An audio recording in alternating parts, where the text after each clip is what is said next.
Wild fire, காட்டுத்தீ. இயற்கை பேரிடர்கள்ல ரொம்ப கொடூரமான பேரிடர்கள்ல ஒண்ணுனா அது காட்டுத்தீ. அப்படிப்பட்ட காட்டுத்தீ தான் அமெரிக்காவில் உள்ள கலிபோர்னியாவில் இப்ப ஏற்பட்டிருக்கு. அமெரிக்காலேயே ரிச்சஸ்ட் ஸ்டேட் எதுன்னு பாத்தீங்கன்னா கலிபோர்னியா. அப்படிப்பட்ட ரிச்சஸ்ட் ஸ்டேட்ல லாஸ் ஏஞ்சலஸ் மாதிரியான ஒரு மிகப்பெரிய நகரத்துல தான் இப்போ காட்டுத்தீ உருவாகி இருக்கு.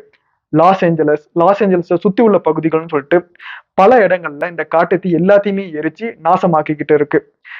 உலகத்துடைய காஸ்ட்லியஸ்ட் வைல்ட் ஃபயர்னு கூட இதை சொல்லலாம். ஏன்னா கலிபோர்னியா மாதிரியான ஒரு ரிச்சஸ்ட் ஸ்டேட்ல, லாஸ் ஏஞ்சலஸ் மாதிரியான ஒரு மிகப்பெரிய நகரத்துல தொழிற்சாலைகள், வீடுகள்னு சொல்லிட்டு பல ஆயிரம் கோடி மதிப்பிலான கட்டடங்கள் எல்லாத்தையுமே இது எரிச்சு நாசமாக்கிக்கிட்டு இருக்கு.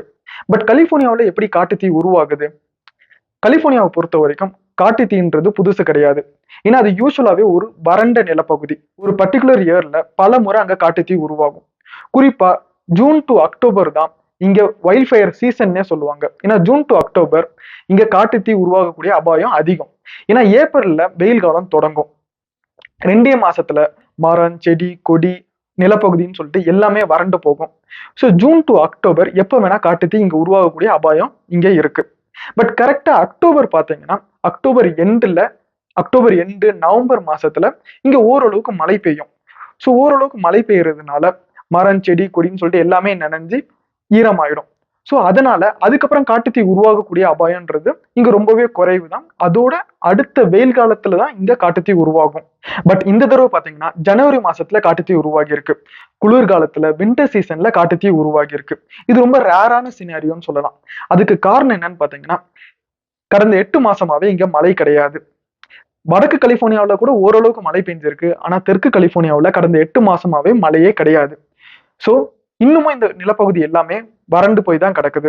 பட் ஜூன் டு அக்டோபர் ஏற்படக்கூடிய காட்டுத்தீயை விட இந்த காலகட்டத்துல, குறிப்பா இந்த குளிர்காலத்துல ஏற்படக்கூடிய காட்டுத்தீன்றது மிகப்பெரிய அழிவை உண்டாக்கும். அதுக்கு காரணம் சாண்டானா விண்ட்ஸ், இல்லைன்னா டெவில் விண்ட்ஸ்ன்னு கூட சொல்லுவாங்க. நம்ம ஊர்ல எல்லாம் புயல் உண்டானாதான் காட்டுடைய வேகம்ன்றது 60ல இருந்து ஒரு 120 km/h வேகத்துல வீசும் காற்று. ஆனா இந்த சாண்டானா விண்டுன்றது 90 km இருந்து 120, 130 km/h வேகத்துல கூட வீசும். சம்டைம்ஸ் 160 km/h வேகத்துல கூட இந்த சாண்டானா விண்டு வீசும். அதனாலே இதை டெவில் விண்ட், அதாவது பேய் காற்றுன்னு கூட சொல்லுவாங்க. அதாவது புயலே ஏற்படாமலே இந்த அளவுக்கு வேகமா வீசக்கூடிய ஒரு காற்று தான் இது. அது மட்டும் இல்லாம இந்த சாண்டானா விண்டுன்றது ரொம்ப வறண்ட ஒரு காற்றுன்னு கூட சொல்லலாம். ஸோ இது எங்க உருவாகுதுன்னு பாத்தீங்கன்னா இந்த குளிர்காலத்துல கலிபோர்னியாவுடைய வடகிழக்குல ஒரு கிரேட் பேசன்ற ஒரு பகுதி இருக்கு, ஒரு நிலப்பகுதி இருக்கு. இது கலிபோர்னியாவை விட உயரமான ஒரு நிலப்பகுதி. அதாவது கலிபோர்னியா இருக்கிற கடல் மட்டத்தை விட இது இன்னும் ஹைட்டான ஒரு ரீஜியன் சொல்லலாம் இது. அப்படிப்பட்ட ஒரு கிரேட் பேசன்ல தான் இந்த சாண்டானா விண்ட்ஸ் உருவாகும். ஏன்னா குளிர்காலத்துல இந்த கிரேட் பேசன்ற இந்த பகுதியில ஹை பிரஷர் ஜோன் உருவாகும். அதே சமயத்துல கலிபோர்னியாவுக்கு மேற்குல, கலிபோர்னியாவுடைய கடற்கரைக்கு பக்கத்துல பசிபிக் ஓஷன்ல லோ பிரஷர் ஜோன் உருவாகும். ஸோ உலகத்தை பொறுத்த வரைக்கும் காற்றுன்றது ஹை பிரஷர் ஜோன்ல இருந்து லோ பிரஷர் ஜோனை நோக்கி தான் வீசும். ஸோ இப்போ இந்த கிரேட் பேசன்ல உருவாகி இருக்கக்கூடிய இந்த சாண்டானா விண்டுன்றது குளிர்ச்சியான வறண்ட ஒரு காற்றா இருக்கும். ஏன்னா இந்த கிரேட் பேசனுமே பாத்தீங்கன்னா ஒரு பாலைவன பகுதி, மலைகள் நிறைந்த ஒரு பாலைவன பகுதின்னு தான் இதை சொல்லலாம். ஸோ இதோடைய இங்க உருவாகக்கூடிய ஒரு காற்றுமே குளிர்ச்சியா இருக்கும், பட் வறண்ட ஒரு காற்றா தான் இருக்கும். இந்த காற்று இங்க உருவாகி பசிபிக் ஓஷனை நோக்கி வீசும். ஸோ பசிபிக் ஓஷன் நோக்கி வீசும்போது இது இந்த கிரேட் பேசன்றது உயரமான பகுதின்றதை நம்ம பார்த்தோம். ஸோ இந்த காற்று வீசும்போது மலைக்கு கீழ் நோக்கி வீசும். ஸோ காற்று மலைக்கு கீழ் நோக்கி வீசுறப்ப அதோடைய வேகம்ன்றது இன்னும் அதிகரிக்கும். அதே சமயம் அதோடைய வெப்பமும் அதிகரிக்கும். அது மட்டும் இல்லாம இது ஒரு மலைகள் நிறைந்த பகுதின்றதுனால இந்த காற்றுன்றது பள்ளத்தாக்குகளுக்கு இடையே, மலைகளுக்கு இடையே உள்ள இடைவெளிக்கு இடையேன்னு சொல்லிட்டு இந்த காற்று வீசும். ஸோ யூஸ்வலா டேப்ல இல்ல பைப்ல தண்ணி வரப்ப அந்த ஓலை நம்ம சின்னதா நம்ம க்ளோஸ் பண்றப்ப தண்ணியுடைய வேகம் அதிகரிக்கும். கரெக்டா? ஸோ அதே மாதிரிதான் இந்த காற்றுமே மலைகளுக்கு இடையே இல்ல பள்ளத்தாக்குகளுக்கு இடையே வீசும்போது இன்னமும் இந்த காற்றுடைய வேகம் அதிகரிக்கும், இன்னமும் இதோடைய வெப்பம் அதிகரிக்கும். ஸோ இந்த காற்று மலைக்கு கீழ் நோக்கி வீசுறப்பவும் இதோடைய வெப்பம் அதிகரிக்குது, வேகம் அதிகரிக்குது. அதே சமயம் இந்த மலைகளுக்கு இடையே உள்ள இடைவெளியில இது பயணிக்கிறப்பவும் இதோடைய வெப்பம் அதிகரிக்குது, இதோடைய வேகம் அதிகரிக்குது. அட்லாஸ்ட் பசிபிக் ஓஷனுக்கு முன்னாடி இது தெற்கு கலிபோர்னியாவை இதை ரீச் ஆகுறப்ப இந்த காற்றுடைய வேகம்ன்றது பல மடங்கு வேகமா இருக்கும், ரொம்ப வறண்டு போய் கிடக்கும், ரொம்ப வெப்பமாகவும் இருக்கும். ஸோ இப்போ மரம் செடி கொடின்னு சொல்லிட்டு நிலப்பகுதியும் வறண்டு போய் கிடக்குது, காற்றுமே வந்து வறண்டு போய் கிடக்குது, அதுவும் வேகமாவும் வீசுது. ஸோ ஒரு சின்ன ஒரு தீப்பொறி காட்டு தீயை இப்போ உருவாக்கிடும். ஸோ தீப்பொறி எங்கேருந்து உருவாகுதுன்னு பாத்தீங்கன்னா, மின்னல்னால இந்த தீப்பொறி உண்டாகி இருக்கலாம், மின்னல்னால நெருப்பு உண்டாகி இருக்கலாம், இல்லைன்னா இது வறண்ட நிலப்பகுதின்றதுனால 2 மரங்கள் உராயறதுனாலையும் தீப்பொறி உண்டாகி இருக்கலாம், இல்லைன்னா ஹியூமன் ஆக்டிவிட்டிஸ், அதாவது கரண்ட் கம்பத்துல ஒரு எலக்ட்ரிக்கல் ஸ்பார்க் ஏற்பட்டாலும் தீப்பொறி உண்டாகி இருக்கலாம், இல்ல ஒரு சிகரெட்ல உள்ள ஒரு தீப்பொறியுமே இந்த காட்டு தீயை உண்டாக்கும். ஸோ பட் இதெல்லாம் வந்து அன்இன்டென்ஷனலா ஏற்படக்கூடிய காட்டு தீ. பட் இன்டென்ஷனலாகவும் சில பேர் வந்து நெருப்பை உண்டாக்குவது உண்டு. ஸோ இன்டென்ஷனலாகவும் சில பேர் வந்து நெருப்பை உண்டாக்குறப்பவும் காட்டு தீ வந்து உருவாகும்.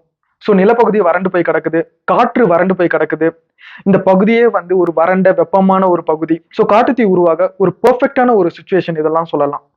அதனாலதான் இப்போ கலிபோர்னியாவில் காட்டுத்தீ உருவாகி இருக்கணும்னு சொல்லலாம். பட் நெருப்பு அந்த தீப்பொறிய எப்படி ஏற்பட்டிருக்கு, அந்த தீப்பொறி எப்படி உருவாச்சுன்றத இப்போ வரைக்குமே தெரியல. ஸோ சில பேர் என்ன சொல்றாங்கன்னா, சில மாதங்களுக்கு முன்னாடி இன்சூரன்ஸ் எல்லாமே கேன்சல் ஆகியிருக்கு. அதாவது ஏதாச்சும் ஒரு சேதம் அடைந்தா நம்ம வந்து இன்சூரன்ஸ் கிளைம் பண்ணுவோம்ல, அந்த இன்சூரன்ஸ் எல்லாருக்குமே பல பேருக்கு இன்சூரன்ஸை கேன்சல் பண்ணியிருக்காங்க.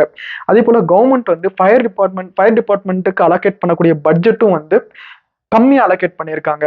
அதனால வந்து ஃபயர் டிபார்ட்மெண்டால எஃபெக்டிவா காட்டுத்தீய அணைக்க முடியலன்னு சில பேர் சொல்றாங்க. ஸோ இது எல்லாமே வந்து பெரிய அளவுல லேண்ட் கிராப், அதாவது நிலத்தை அபகரிக்கிறதுக்காக கவர்மெண்ட்டே ஏற்படுத்தக்கூடிய ஒரு விஷயமாவும் சில கான்ஸ்பிரசிஸ் தியரிஸ் இருக்கு. பட் எதுவுமே வந்து இப்போ வரைக்கும் கன்ஃபார்ம் ஆகல. பட் அதே சமயத்துல இப்போ கலிபோர்னியாவில் பாத்தீங்கன்னா பல இடங்கள்ல காட்டுத்தீ உருவாகி இருக்கு. அதாவது காட்டுத்தீயோடைய அந்த ஒரு பாத்துன்றது தொடர்ச்சியா தொடர்ந்து இல்லை.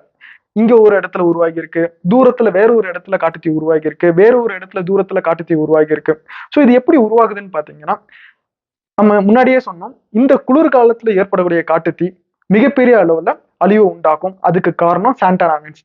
இந்த சாண்டானா விண்ட்ஸ் ரொம்ப வேகமா வீசக்கூடியதுனால எம்பர்ன்னு சொல்லுவாங்க, அதாவது ரொம்ப சின்ன நெருப்பு துகள் இல்லைன்னா தீப்பொறின்னு சொல்லலாம். அப்படிப்பட்ட எம்பர் வந்து 5-6 கிலோமீட்டர் தூரத்துக்கு கூட போயிட்டு புதிய காட்டுத்தீயை உண்டாக்கக்கூடிய வல்லமை இதுக்கு உண்டு. சம்டைம்ஸ் காற்று ரொம்ப வேகமா அடிச்சதுதான் 17 கிலோமீட்டர் தூரமா போய் கூட ஒரு புதிய காட்டுத்தீயை இது வந்து உண்டாக்கும். அதனாலதான் பாத்தீங்கன்னா கலிபோர்னியாவில் இந்த லாஸ் ஏஞ்சலஸ்ல சுத்தி பல இடங்கள்ல பல கிலோமீட்டர் தூரம் உள்ள பகுதிகளில் வேற வேறு இடங்கள்ல காட்டுத்தீ உண்டாக்கி இருக்கு. ஸோ எவ்வளவுதான் கலிபோர்னியா வைல்ட் ஃபயர் பத்தி. ஸோ நீங்க என்ன நினைக்கிறீங்க? இது அன்இன்டென்ஷனலா யதார்த்தமா உண்டான தீப்பொறி நெருப்புனால உண்டான காட்டுத்தீயா, இல்ல வேணும்னே யாராச்சும் நெருப்பு உண்டாக்கி அதுவும் இந்த சூழ்நிலைகளை பயன்படுத்தி வறண்ட நிலப்பகுதி, மழை இல்லை, இந்த சாண்டானா விண்ட்ஸ், இந்த குளிர்காலம்னு சொல்லிட்டு இந்த சூழ்நிலைகளை பயன்படுத்தி கரெக்டா இந்த சமயங்கள்ல காட்டுத்தீயை உண்டாக்கி இருக்காங்களா?